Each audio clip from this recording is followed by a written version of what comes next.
My name is Nigel Kirk. I'm a freelancer specializing in consulting with organizations and individuals on human rights and homelessness.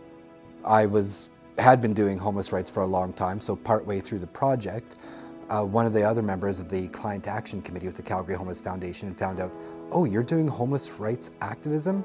We're doing homeless rights work. You should join us. So I started working with the Client Action Committee, and in addition to working with the Client Action Committee, I also work with Vibrant Communities Calgary, Poverty Talks, and I also do public speaking. My biggest qualification is I spent 8.5 years on the streets, so I got to see and deal with all of the flaws and loopholes and plugs in the system and cracks. And not just in the system within the homeless serving sector, but within broader society. It's not the homeless serving sector that I think is specifically the problem. It's the broader society as a whole and how society views homelessness. And so I'm trying to fill in all those gaps and change how people think about homelessness, because when you have that cultural change, you'll find that services should improve.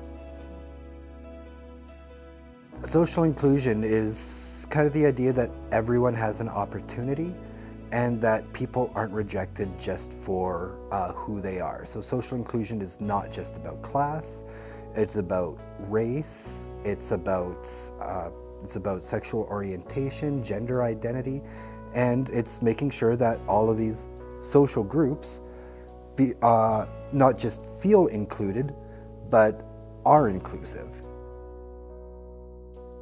When we feel empowered, we're more likely we can make bad decisions with empowerment. Empowerment is a double-edged sword, but we need the freedom to make mistakes, but we also need the freedom to be allowed to succeed. And that's been part of the issue with the system is if we want to get off the streets, there's only one way to do it.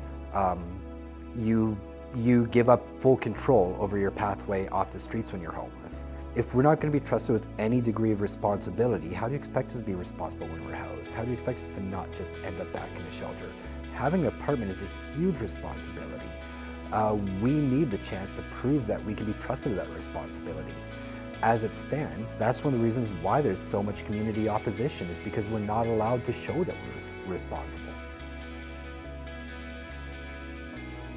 No child should ever have to feel that because they're currently homeless, or because they're living in poverty, or because they're staying at In From the Cold, or if they're an older person who's not with a family, if they're like say 15 or 16 staying at Avenue 15 or any youth shelter, none of them should ever feel like their future is set in stone on that path.